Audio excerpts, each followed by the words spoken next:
1 करोड़ का मांडा करो, पर माता बहने गाली नहीं गाए तो मजा ही नहीं आए। और आदमी गाली दे तो पेशी करनी पड़े, पर माता बहने गाली दे तो बड़ा मजा आए। और गाली भी ऐसी ऐसी साहब कि भले भागवत जी की बातें याद नहीं रहे, पर गाली याद रह जाए। एक बार मैं भवानी मंडी के पास भेसोदा गया था, वहां 2-3 भागवत हुई है। तो भागवत जी चल रही थी, तो बारात आई, तो 4-5 माता बहने गाली गाने लगी। आप कहो तो सुना दूं। एक माता बहन शुरू हुई कि आंबा में तो आंबा लागे, फीपरी में पान, जमाई जी ने काट खायो सासू जी को कान। इतने में दूसरी माता बहन गाली गाने लगी, चक्की तो मीठी लागे, पापड़ लागे चरको, अनि लाड़ा को मुंडो बेस का फूचड़ा हर को। तो ऐसी ऐसी गालियां भी माता बहने गाती। और मालवा में तो गालियां बड़ी प्रसिद्ध है। राम की बारात आई थी तब भी गाली गाई थी, पर राम जी का रूप देख के भूल गई अवधेश को नाम, सो देन लगी मिथिलेश को गारी। जनकपुर की स्त्रियों ने राम जी के रूप को देखा तो अवधेश का नाम भूल के मिथिलेश को, जनक जी को ही गाली सुनाने लगी। जब द्वारकाधीश का ब्याह होगा ना, तो हम भी गाली गाएंगे, द्वारकाधीश को गाली सुनाएंगे। तो सज्जनों, उत्तरा दौड़ी दौड़ी आई, भगवान ने कहा आप मुझे पुत्र के भाव से देखो। उत्तरा ने ठाकुर जी को पुत्र के भाव से देखा। ठाकुर जी ने छोटा सा रूप धारण किया, उत्तरा के मुख के द्वारा गर्भ में पहुंच गए, और उनकी जो गदा है, कौमुदी गधा, उसको सुदर्शन चक्र की तरह घुमाने लगे। सज्जनों, गर्भस्थ बालक की रक्षा की है। इसके बाद में भगवान रहे हस्तिनापुर में। एक दिन क्या हुआ, द्वारकाधीश अपने कक्ष में बैठे बैठे किसी का ध्यान कर रहे थे। ध्यान देना, बड़ी सुंदर कथा है। धर्मराज युधिष्ठिर मिलने गए, कहा अरे दुनिया के लोग आपका ध्यान करते हैं, आप किसका ध्यान कर रहे हो? द्वारकाधीश ने कहा मेरे भगत मेरा ध्यान करते हैं और मैं अपने भगतों का ध्यान करता हूं। कौन है वो सौभाग्यशाली भगत? कहा भीष्म पितामह। धर्मराज युधिष्ठिर ने कहा चलो हम भी तो दर्शन करें, बहुत दिन हो गए। 5 पांडव, द्रौपदी, द्वारकाधीश सम्रांगण में आए, युद्ध के मैदान में आए। पांडवों ने, द्रौपदी ने पितामह भीष्म को प्रणाम किया, भीष्म ने प्रणाम किया द्वारकाधीश को। तब कहा धर्मराज ने, द्वारकाधीश ये हालत क्यों हुई?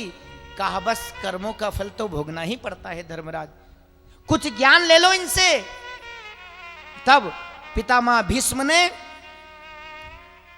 राजनीति का ज्ञान दिया। जा सुराज प्रिय प्रजा दुखारी, सो नृप अवस नरक अधिकारी। तुम राजा बनोगे, प्रजा को दुख दोगे तो नरक का अधिकार मिल जाएगा, नरक में जाना पड़ेगा।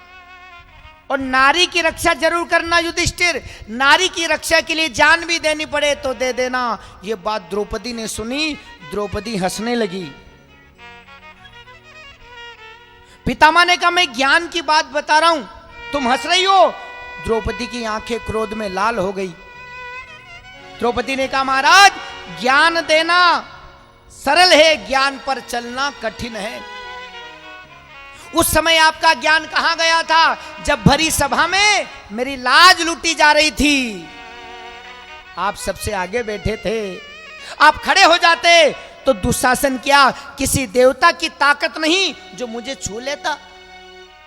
उस समय तो हाथ पर हाथ धरे तमाशा देखते रहे, अब ज्ञान दे रहे हो। भीष्म ने कहा उस समय मेरी रगों में जो खून बह रहा था पापी दुर्योधन के दूषित अन्न से बना था, उसी को तो बहा रहा हूं। तब पितामह भीष्म ने पूछा कि मुझे इतना कष्ट क्यों मिल रहा? ध्यान दीजिएगा, बड़ी सुंदर कथा है। ठाकुर जी ने कहा अन्याय करना पाप है, अन्याय होते हुए देखना भी पाप है। भीष्म ने कहा मैंने तो अन्याय नहीं किया। कहा अन्याय होते हुए तो देखा ना। जितना दोष अन्याय करने वाले को लगता है उतना ही देखने वाले को लगता है। मान लो आपके पड़ोस में कोई चोरी कर रहा है, ताकत हो तो भगाओ चोर को, और ताकत नहीं है तो वहां से चले जाओ, वरना जितना पाप चोर को लगेगा उतना ही आपको भी लगेगा, क्योंकि आप देख रहे हो। पितामह ने कहा वहां तो पांचों पांडव थे, दुर्योधन था, दुशासन था, इनमें से किसी को कष्ट नहीं मिला, मुझ अकेले को क्यों मिला? तब ठाकुर जी ने कहा कुछ पाप तो वो और कुछ पिछले जन्म का है, सब पाप इकट्ठा हो गया। ध्यान देना, बड़ी सुंदर कथा है। भीष्म पितामह ने कहा 100 जन्म की बात मुझे याद है, 100 जन्म तक मैंने ऐसा पाप ही नहीं किया जो ऐसा फल भोगना पड़े। प्रभु ने कहा 101 जन्म पहले की बात याद है? पितामह भीष्म ने कहा 101 जन्म पहले की बात याद नहीं। तो प्रभु ने कहा सुनो महाराज, 101 जन्म पहले आप एक नगरी के राजा थे। ध्यान देना, घोड़े पर सवार होकर आप जंगल में शिकार खेलने जा रहे थे। तब एक घायल सांप रास्ते में पड़ा था। उस सांप ने कहा महाराज दया करके आप नीचे उतरिए, मुझे उठाकर पेड़ के पास में छोड़ दीजिए, वरना जंगली जानवर मुझे कुचल डालेगा, मैं मर जाऊंगा। तुम इतने अभिमानी थे, इतने अहंकारी थे, इतने गरूर में थे, इतने घमंड में थे कि घोड़े से नीचे भी नहीं उतरे। तुमने क्या किया? अपने बाण पर उस घायल सांप को उठाया और सोचा पेड़ के पास में फेंक दूंगा। तुम्हारा हाथ जोर से हिला, वो सांप एक बागर में जाके गिरा और उस सांप के आर पार कांटे ही कांटे निकल गए। तब मरते मरते उस सांप ने श्राप दिया, महाराज कान खोल के सुन लो, जितने कांटे मेरे शरीर के आर पार निकले हैं, एक दिन इतने ही बाण तुम्हारे शरीर के आर पार निकलेंगे। इसीलिए तुम्हें ये सजा भोगनी पड़ रही है। पितामह भीष्म ने कहा अवश्यमेव भुक्तव्यम कृतं कर्म शुभाशुभम न क्षीयते कर्म कोटि जन्म सतेरपि। कर्मों का फल तो भोगना ही पड़ता है। भगवान ने कहा मांगो क्या चाहिए? पितामह भीष्म ने कहा मेरी तो एक ही इच्छा है। क्या? मेरी यही इच्छा है क्या? इतना तो करना स्वामी, जब प्राण तन से निकले, गोविंद नाम लेके जब प्राण तन से निकले। श्री गंगा जी का तट हो, कितना सुंदर भाव है। श्री गंगा जी का तट हो, यमुना का वंशीवट हो, मेरा सांवरा निकट हो, जब प्राण तन से निकले। मेरा सांवरा निकट हो, जब प्राण तन से निकले। देखो सबकी यही प्रार्थना होनी चाहिए गोविंदा के चरणों में, क्या कि और समय आपकी याद आवे ना आवे, अंत समय भी आपकी याद आ जावे तो मेरा जन्म मरण सुधर जाएगा।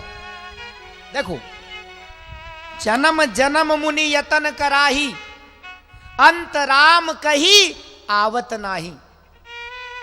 जन्मों जन्मों से मुनि यतन करते हैं, अंत में उनके मुख से भी राम का नाम नहीं निकलता। जो भाग्यशाली होता है अंत में वही राम का नाम ले सकता है। देखो अभी हम ठाकुर जी का नाम ले रहे हैं, ये क्या है? ये 3 मई की 6 मई की परीक्षा के बराबर है। समझना, लड़का स्कूल में पढ़ने जाता है, त्रैमासिक परीक्षा होती है, फिर अर्धवार्षिक परीक्षा होती है, फिर वार्षिक परीक्षा होती है। लड़का 3 मई की परीक्षा में फेल हो जाए तो चलेगा, लड़का 6 मई की परीक्षा में फेल हो जाए तो चलेगा, पर 12 मई की में फेल हो जाए तो, वार्षिक परीक्षा में फेल हो जाए तो नहीं चलेगा। तो अभी जो हम भगवान का नाम ले रहे हैं, 3 मई की 6 मई की परीक्षा है, आखिरी समय राम का नाम ले लिया, गोविंदा का, लक्ष्मी वेंकटेश का नाम ले लिया, समझ लेना 12 मई की परीक्षा में पास हो गए। और एक बात बताऊं, सहज में ही आखिरी समय में भगवान का नाम नहीं निकलता। जिस पर लक्ष्मी वेंकटेश की कृपा होती है वही नाम ले सकता है। वरना ऐसा होता है कि एक बार एक सेठ जी की तबीयत खराब हुई, सेठ जी के 4 बेटे, बड़ा बेटे कहने लगे जय श्री राम कहो। सेठ जी ने कभी जिंदगी में राम जी का नाम लिया हो तो आखिरी टाइम पे नाम निकले, राम जी का नाम नहीं निकला।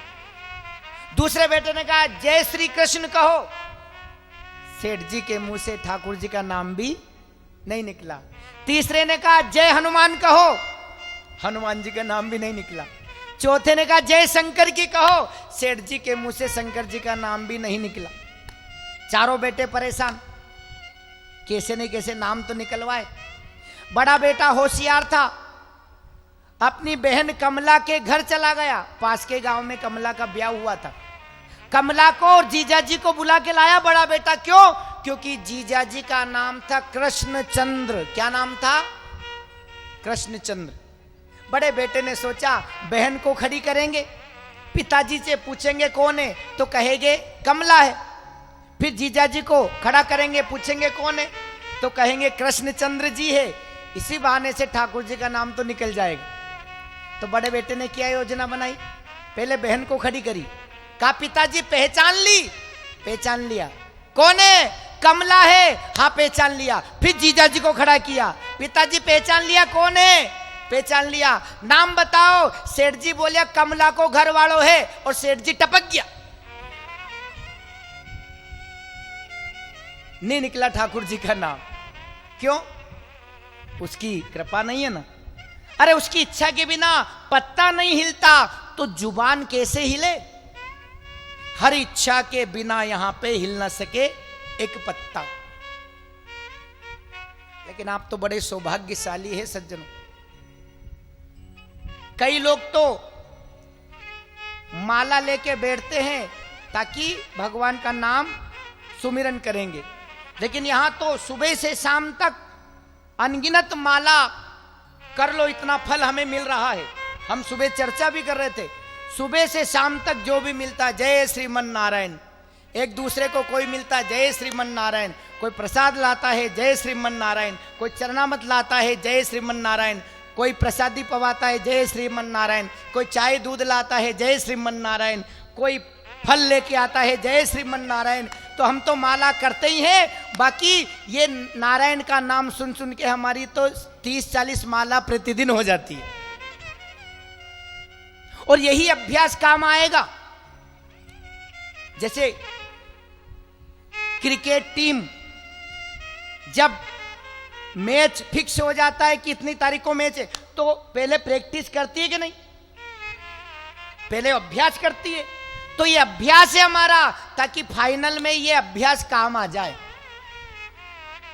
इसलिए आइए हम भी ठाकुर जी से कहे कि जैसे भीष्म पितामह ने वरदान मांगा कि आखिरी समय आपको आना पड़ेगा, हे मेरे ठाकुर, हे मेरे लक्ष्मी वेंकटेश, आखिरी समय हमारा आए तो आप आ जाना, आप ना आ सको तो आपका नाम ही हमें लेने में सफलता मिले, ऐसा प्रबंध कर देना, आपका नाम निकल जाए वो भी कम नहीं।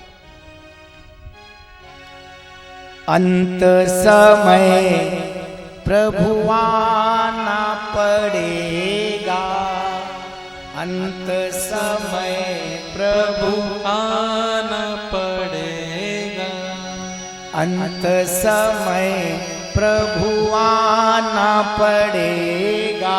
बोलिए, अंत समय प्रभु आना पड़ेगा, आना पड़ेगा प्रभु आना पड़ेगा। आना पड़ेगा प्रभु, आना पड़ेगा। आना पड़ेगा प्रभु, आना पड़ेगा। आना पड़ेगा प्रभु, आना पड़ेगा। आकर दरस दिखाना पड़ेगा। आकर दर्श दिखाना पड़ेगा।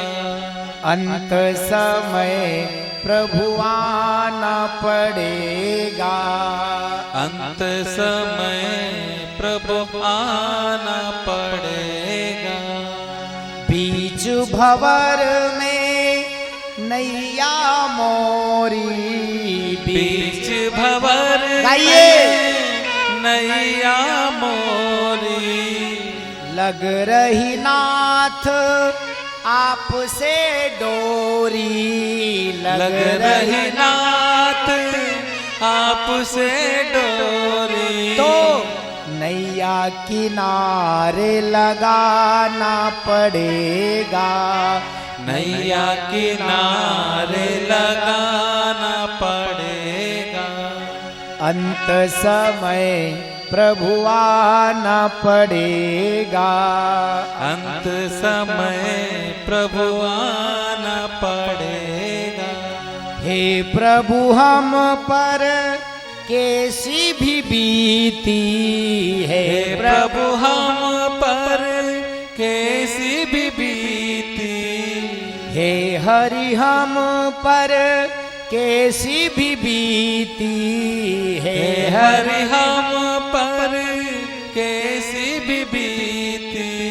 छोड़ी नहीं प्रभु तुमसे प्रीति।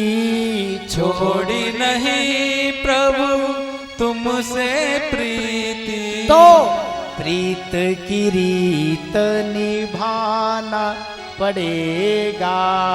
प्रीत की रीत निभाना पड़ेगा। अंत समय प्रभु आना पड़ेगा।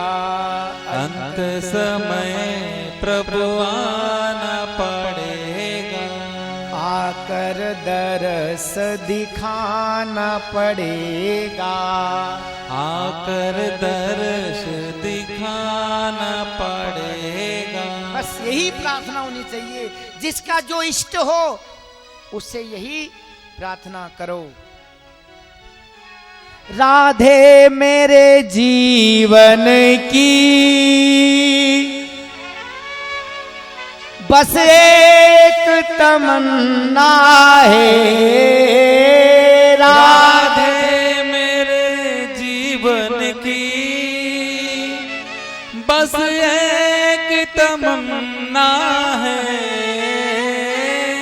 राधे मेरे जीवन की बस एक तमन्ना है। राधे मेरे जीवन की बस एक तमन्ना है। तुम सामने हो मेरे। तुम सामने हो मेरे। तुम सामने हो मेरे। तुम सामने हो मेरे।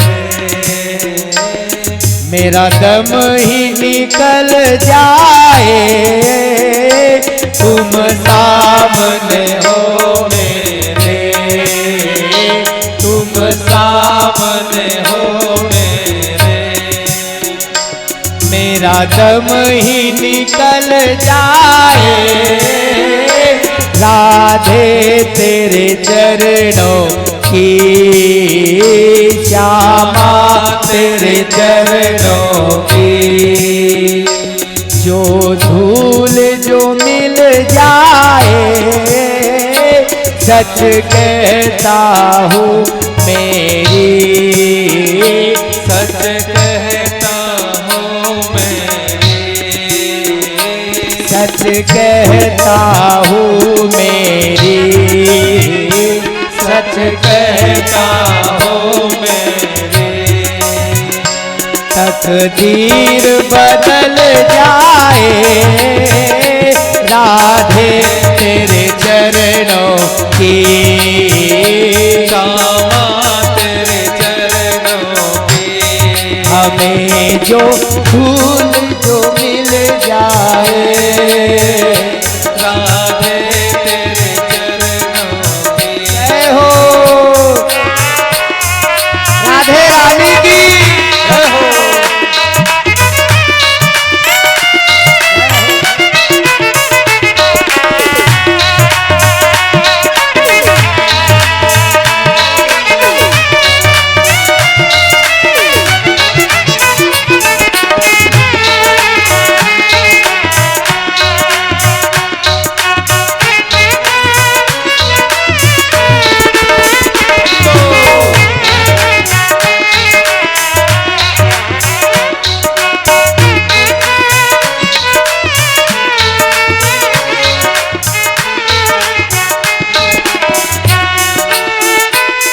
नजरों से गिराना ना,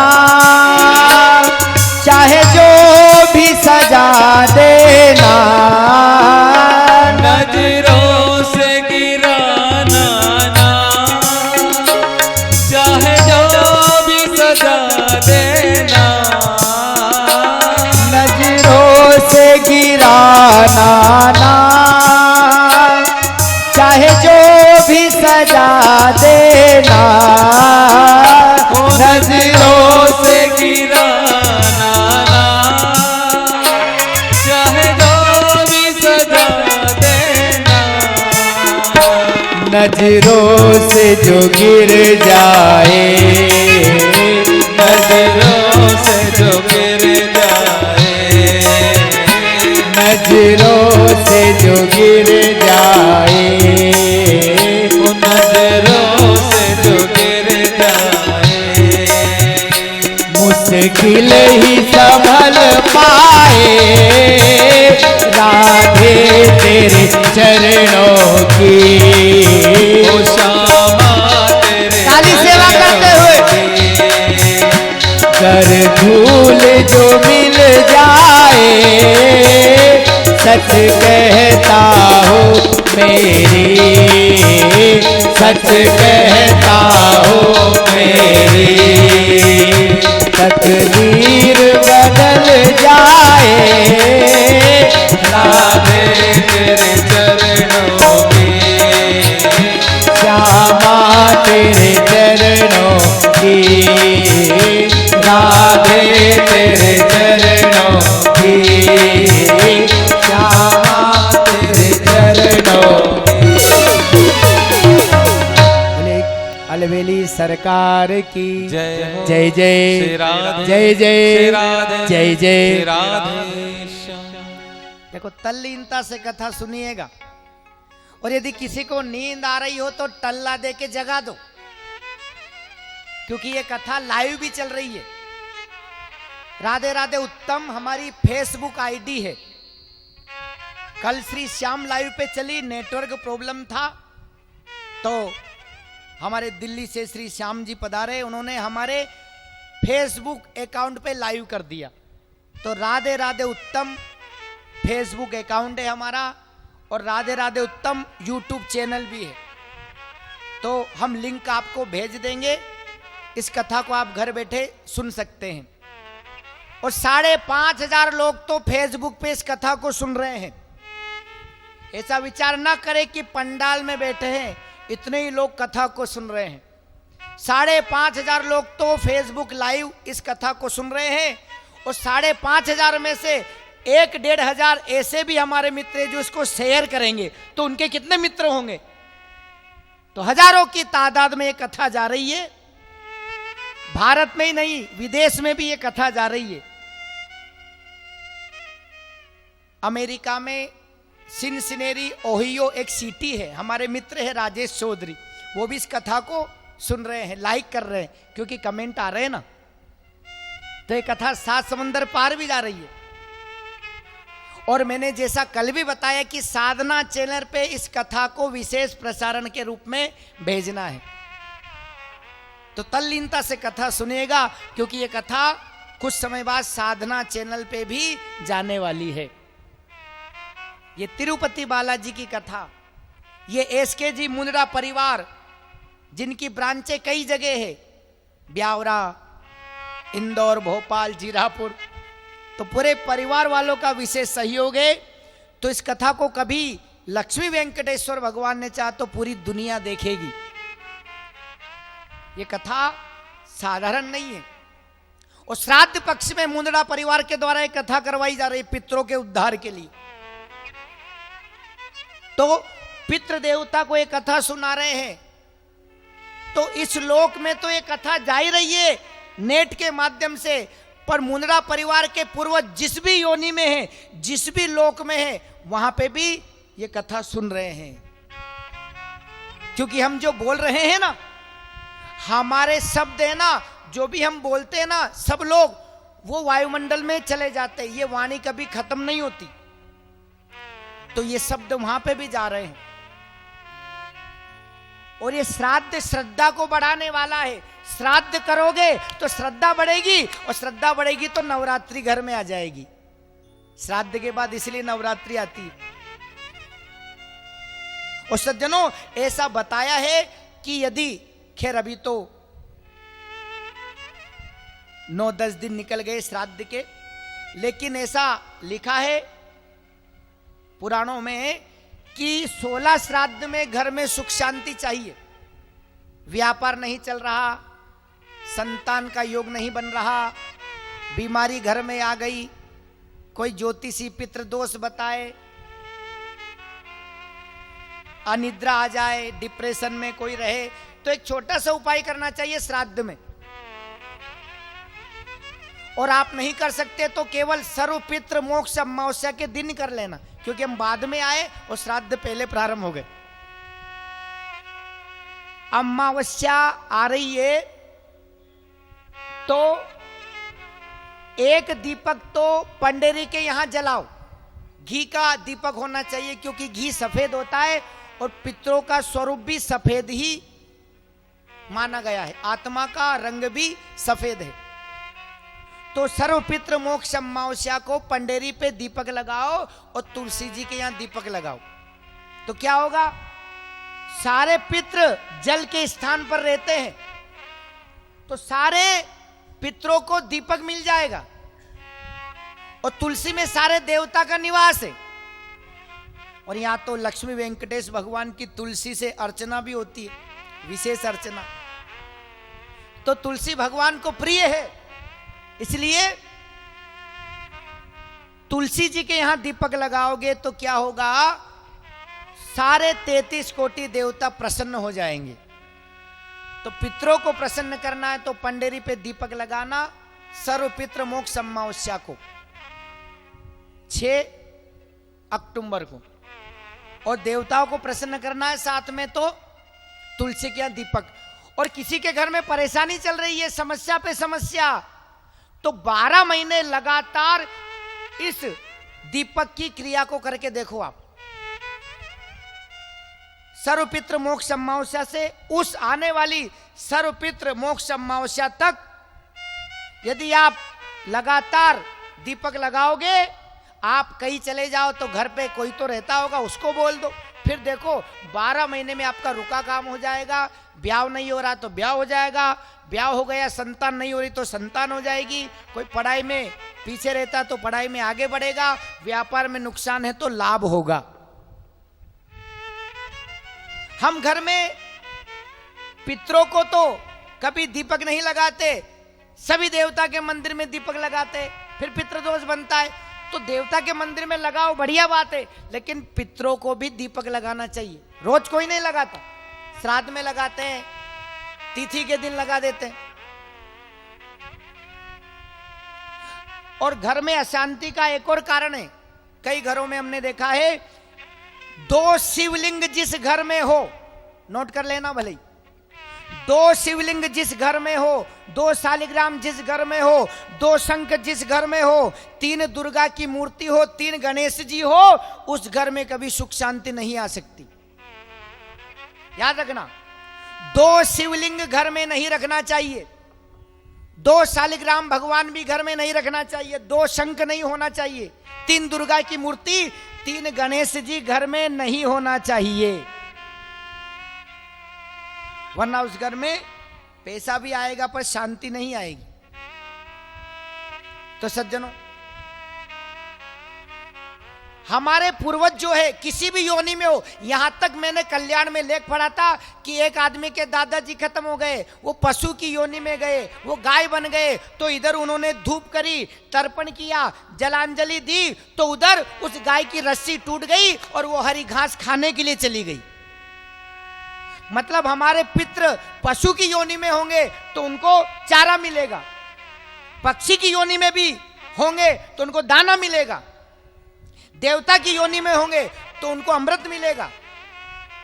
जिस भी योनि में हमारे पूर्वज हो, यहां से जो हम जलांजलि देते हैं उनको प्राप्त होती है। तो पितृ मुक्ति के लिए ये कथा हो रही है।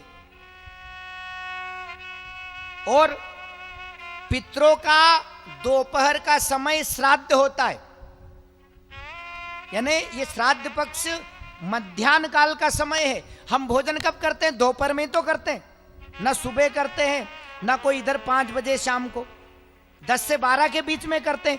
तो ये जो 16 श्राद्ध है ये दोपहर का समय है पितरों के लिए, और सबके पूर्वज आते हैं। और यहां तक बताया है कि पितृदोष कोई बताए तो गीता का पाठ 16 श्राद्ध में खुद ही करो, ब्राह्मण देवता से तो करवाओ, पर सबसे छोटा उपाय है गीता पाठ, और सबसे बड़ा उपाय श्रीमद् भागवत। और न गीता जी पढ़ सको, ना आप भागवत का पाठ करवा सको, तो पितृ स्तोत्र का पाठ करना चाहिए। छोटा सा आता है पितृ स्तोत्र, किसी को चाहिए तो हम आपको उसकी फोटो कॉपी दे देंगे। पितृ स्तोत्र का पाठ भी करो। अब तो श्राद्ध निकलने वाले, अमावस्या के दिन भी कर लोगे तो पूर्वज खुश हो जाएंगे, क्योंकि अंत भला तो सब भला, आखिरी में भी याद कर लोगे तो खुश हो जाएगा। और यही बात चल रही थी कि अंत में भी भगवान याद आ जाए तो बेड़ा पार हो जाता है। अंत में भी तो अमावस्या को भी याद कर लोगे तो भगवान खुश हो जाएगा। 2 आदमी थे, परम मित्र थे, 20 साल तक साथ रहे, झगड़ा हो गया, तब 50 साल तक बोले ही नहीं, 70 साल के दोनों हो गए, फिर 70 साल में दोनों बोलने लगे और एक्सीडेंट में दूसरे की मौत हो गई। तो उसको बड़ा दुख हुआ। क्यों? क्योंकि आखिरी में तो उसने मित्रता करी थी। अगर आखिरी में भी वो नहीं बोलता तो उसको दुख नहीं होता कि मेरे तो बोलचाल ही बंद थी। 20 साल तक वो साथ रहे, 50 साल नहीं बोले, 50 साल के बाद फिर बोलने लगे, तो एक मित्र की मृत्यु हुई तो उसको दुख हुआ। इसका मतलब अंत में भी यदि हम भगवान का नाम ले ले तो भगवान खुश हो जाएगा। अंत में भी देखो, आप कोई शादी ब्याह करो, बच्चे का बर्थडे मनाओ, एनिवर्सरी मनाओ, सबको भोजन के लिए इनवाइट करो, आखिरी पंगत में भी कोई आकर के भोजन कर ले तो आप खुश हो जाओगे ना, कि भले ही देर से आया पर आया तो सही, आखिरी में भी आ जाए आप खुश हो जाओगे। फिर वो अपनी समस्या बताएगा, गाड़ी खराब हो गई थी। इसी तरह आखिरी में भी यदि भगवान का नाम आ जाए तो भगवान खुश हो जाएगा कि भले देर से आया पर आया तो सही। इसलिए भगवान से प्रार्थना करें कि इतनी कृपा सांवरे बनाए रखना और मरते दम तक सेवा में लगाए रखना। कब तक? मरते दम तक। आइए सभी तिरुपति बालाजी के चरणों में प्रार्थना करें। इतनी कृपा सांवरे बनाए रखना, इतनी कृपा सांवरे बनाए रखना, इतनी कृपा सांवरे बनाए रखना, मरते दम तक सेवा में लगाए रखना, मरते दम तक सेवा में लगाए रखना, इतनी कृपा सांवरे बनाए रखना, इतनी कृपा सांवरे बनाए रखना, मरते दम तक सेवा। राधे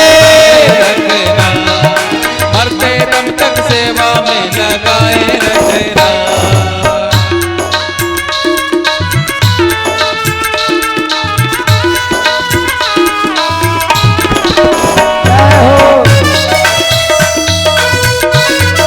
हरि बोल। हरि बोल।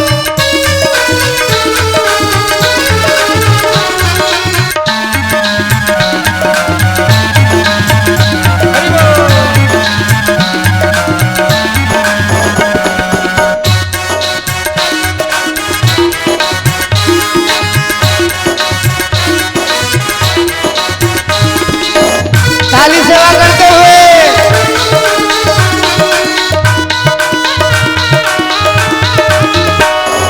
हो मैं तेरा तू मेरा गाना मेरा जी तू राजी, मैं तेरा तू मेरा गाना मेरा जी तू राजी। तेरे नाम पे लिख दी मैंने इस जीवन की बाजी, तेरे नाम पे लिख दी मैंने इस जीवन की बाजी। लाज तुम्हारे हाथ में हो, लाज तुम्हारे हाथ में बचाए रखना, लाज तुम्हारे हाथ में बचाए रखना। मरते दम तक सेवा में लगाए रखना, मरते दम तक सेवा में लगाए रखना। इतनी कृपा सांवरे बनाए रखना, इतनी कृपा सांवरे बनाए रखना। मरते दम तक सेवा में लगाए रखना, मरते दम तक सेवा में लगाए रखना।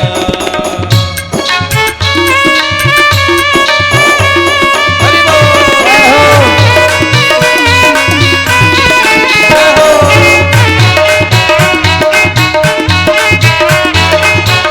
तिरुपति बालाजी महाराज की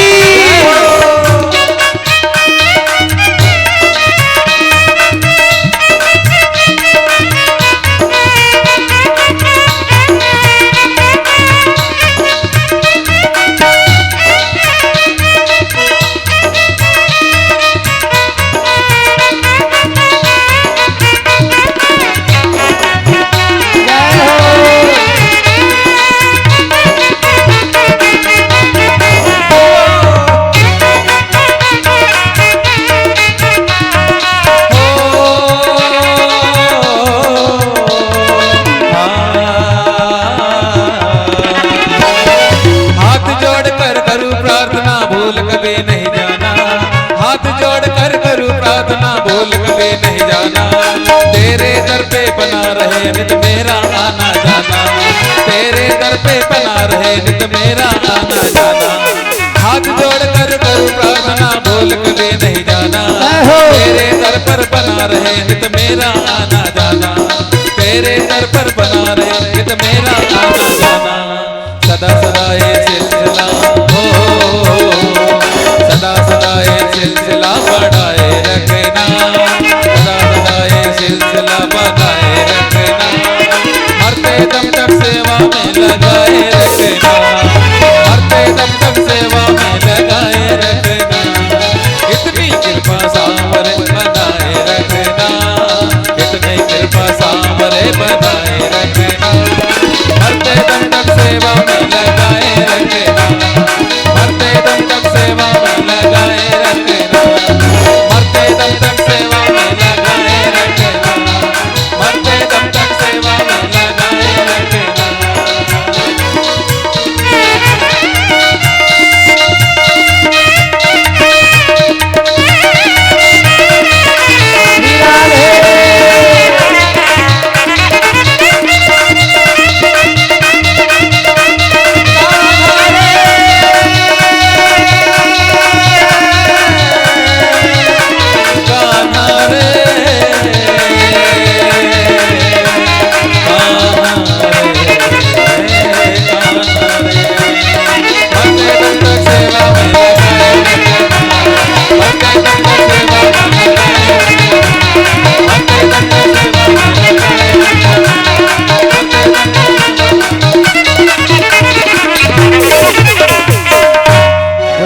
वेंकटेश भगवान की जय जय जय श्री राधे, जय जय श्री राधे, जय जय श्री राधे श्याम।